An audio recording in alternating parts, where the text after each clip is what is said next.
Halo kawan-kawan, bersama Ahanto masih seputar berlalu lintas atau perkendaraan di jalan. Kawan-kawan, terima kasih atas Anda menonton konten kami. Tentunya dengan Anda menonton konten kami bisa menambah semangat kami untuk membuat konten yang lebih baik lagi, kawan.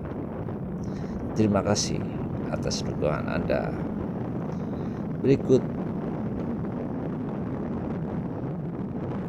saran untuk para pengemudi dan para pengendara di jalan raya, kawan-kawan. Oke,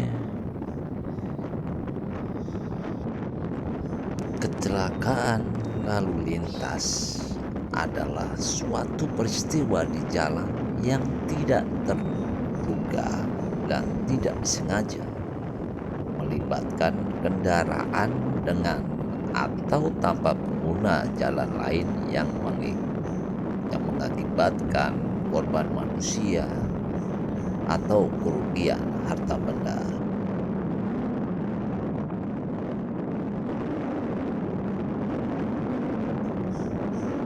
Apa saja dampak dari kecelakaan lalu lintas?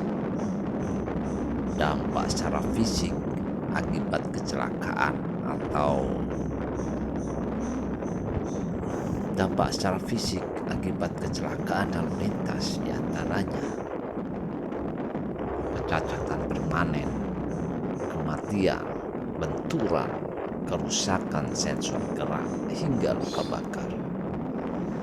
Kerugian akibat kecelakaan lalu lintas meliputi dua variabel biaya, yaitu biaya perawatan medis dan biaya rehabilitasi medis.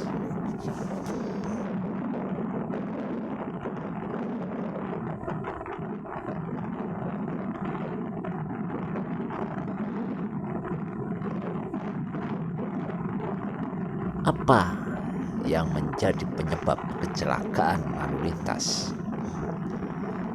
Selain faktor pengemudi, faktor kendaraan seperti kondisi mesin, rem, lampu, ban, dan muatan bisa menjadi penyebab kecelakaan. Demikian halnya faktor cuaca berupa kondisi hujan, kabut, atau asap.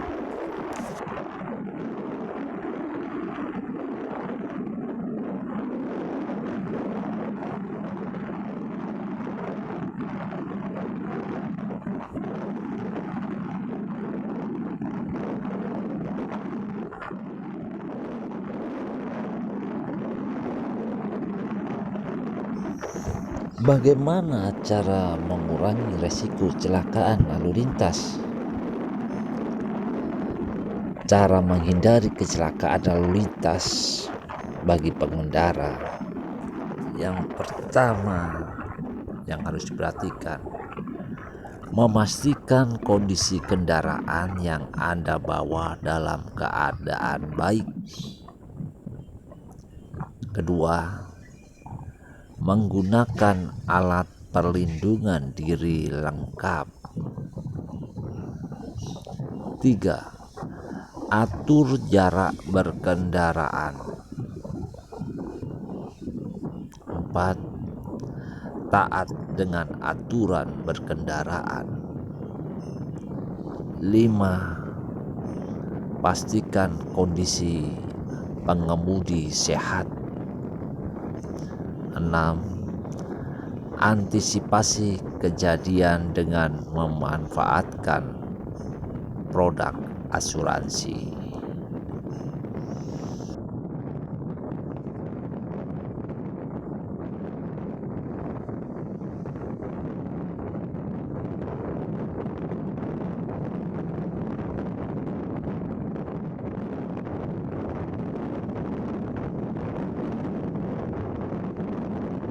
Kecelakaan lalu lintas masuk delik apa?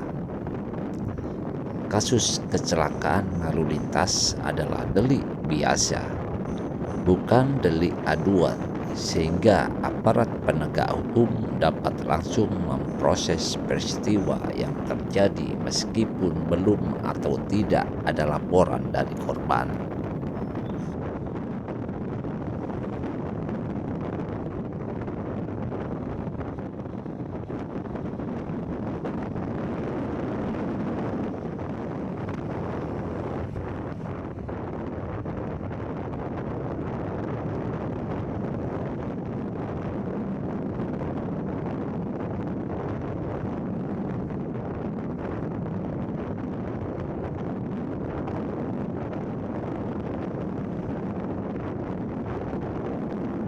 Kasus tabrakan kena pasal berapa? Pasal 310 ayat 4 Undang-Undang 22 tahun 2009 tentang lalu lintas yang mengatur bahwa apabila pengendara kendaraan bermotor karena kelalaiannya mengakibatkan kecelakaan lalu lintas yang menyebabkan orang lain meninggal dunia, ia dapat dipidana penjara maksimal 6 tahun atau denda maksimal 12 juta.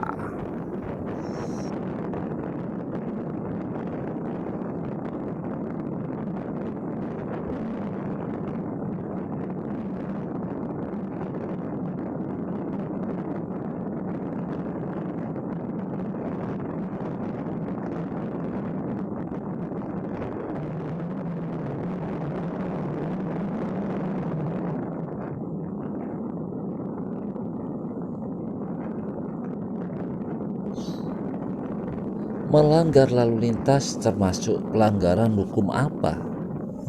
Pelanggaran lalu lintas sering kita dengar dengan istilah tilang di Indonesia merupakan pelanggaran yang ranah lingkupnya termasuk hukum pidana. Mengingat perbuatan tersebut merupakan perbuatan yang dilarang oleh peraturan yang berlaku sehingga akibatnya dilakukan pemindanaan dengan penerapan sanksi pidana.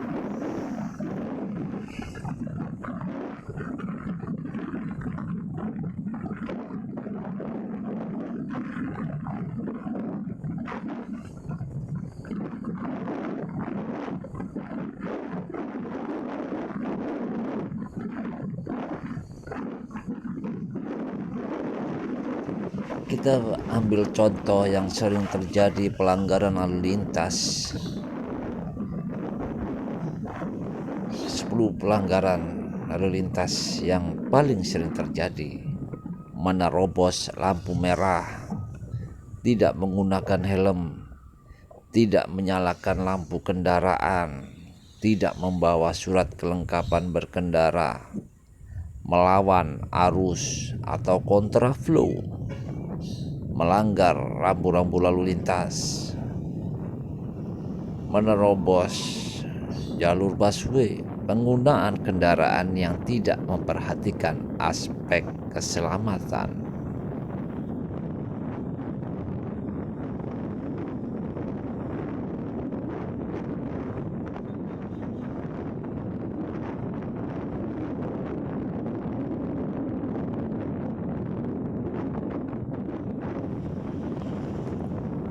Bagaimana cara preventif untuk mencegah terjadinya pelanggaran lalu lintas, kawan?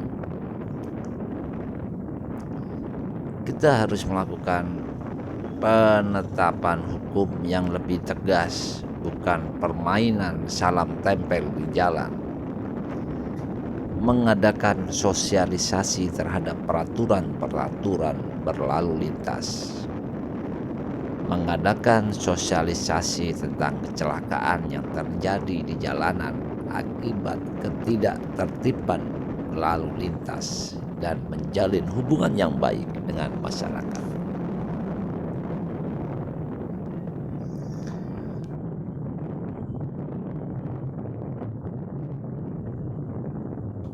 Oke kawan-kawan, mari kita selalu belajar untuk sadar diri dalam berlalu lintas kawan-kawan. Jangan kita jadi korban lalu lintas, tapi kita harus menjadi pencerahan untuk orang berkendara agar kita selamat sampai dalam tujuan. Salam.